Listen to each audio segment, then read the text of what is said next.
ఉండే ప్రయత్నం చేయండి. పుదుచ్చేరికి సంబంధించి మాట్లాడుకునే ప్రయత్నం చేద్దాం. మనతో పాటు రిటైర్డ్ ఐఏఎస్ ఆఫీసర్ రామ్మోహన్ కూడా మనతో పాటు లైవ్ లో కంటిన్యూ అవుతున్నారు. రామ్మోహన్ గారి దగ్గరికి వెళ్లే ప్రయత్నం చేద్దాం. బట్ బిఫోర్ దట్ ఒక్కసారి అస్సాంకి సంబంధించి మాట్లాడుకునే ప్రయత్నం చేద్దాం. అస్సాంకి సంబంధించి మీరు చూస్తే కనుక లీడ్ అక్కడ ఇంట్రెస్టింగ్ గా మారుతుంది. అక్కడ ఒక గేమ్ నెంబర్ అనేది మాట్లాడుకునే ప్రయత్నం చేసినప్పుడు గేమ్ నెంబర్ కంప్లీట్ గా డామినేట్ బై ఆ డామినెన్స్ అంతా బీజేపీదే ఉంది. కాస్త అటు ఇటు ఫ్లక్చువేషన్స్ ఉన్నప్పటికీ కూడా, ఎందుకంటే మీరు చూస్తే కనుక నెంబర్లో అస్సాంకి సంబంధించి 72 స్థానాల్లో బీజేపీ ఆధిక్యంలో ఉంటే 36 స్థానాల్లో కాంగ్రెస్ ఆధిక్యంలో ఉంది.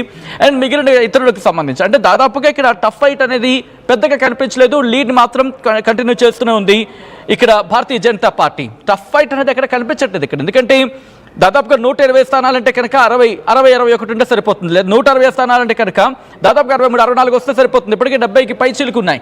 మా ప్రశ్న నిర్మలా అప్డేట్స్ అందించేందుకు లైవ్ లో కంటిన్యూ అవుతున్నారు. ఒకసారి నిర్మలా దగ్గరికి వెళ్ళే ప్రయత్నం చేస్తున్నాను. నిర్మలా, ప్రెసెంట్ అసెంబ్లీలో పరిస్థితి ఏంటి? ఎన్ని సీట్లు దక్కించుకోవచ్చు అని చెప్పి భారతీయ జనతా పార్టీ ఎక్స్పెక్ట్ చేస్తోంది?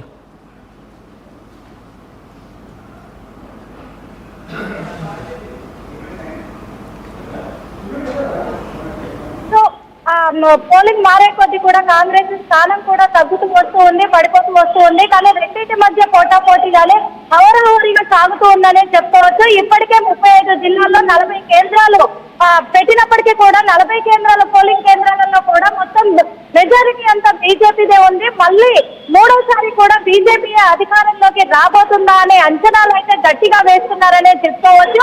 ఓ పక్క ఇక్కడ చూస్తే టీఎంకే విజయ్ మాత్రము ఆయన మొదటిసారిగా ఆయన రాజకీయ ఇప్పుడు పోటీ చేయడంతో కూడా ఆయన ఓ పక్క తమిళనాడులో ముందంజలో ఉన్నప్పటికీ అస్సాంలో మాత్రము ఇప్పుడిప్పుడే కొద్దిగా ఏమన్నా పుంజుకోగలరా అని అభిమానులు అయితే ఎదురు చూస్తూ ఉన్నారు. అదే విధంగా ఓ పక్క కాంగ్రెస్ మెజారిటీ పెరుగుతుందా అని కూడా ఎదురు చూస్తూ ఉన్నారు. ఇక మిగతా పార్టీల విషయానికి వస్తే మాత్రము ఇప్పటి వరకు ఎటువంటి స్పందన కూడా లేకుండా ఉంది, నార్మల్ గానే సాగుతున్నట్టుగానే ఉంది. కానీ బీజేపీ మళ్ళీ అధికారంలోకి అస్సాంలో మాత్రము విజయకిరీటం ఎగరవేసే సిచ్యువేషన్లు కనపడుతూ ఉన్నప్పటికీ మరి కాంగ్రెస్ పోటీని మరింత పెంపొందించుకునే అవకాశం ఉందా అన్నట్టుగానే ఉంది. మొత్తం 126 స్థానాలలో కూడా మళ్ళీ అన్ని సీట్లు కూడా బీజేపీయే దక్కించుకోబోతుంది అని గట్టి నమ్మకంతో కూడా ముఖ్యమంత్రి చెప్తూ ఉన్నారు.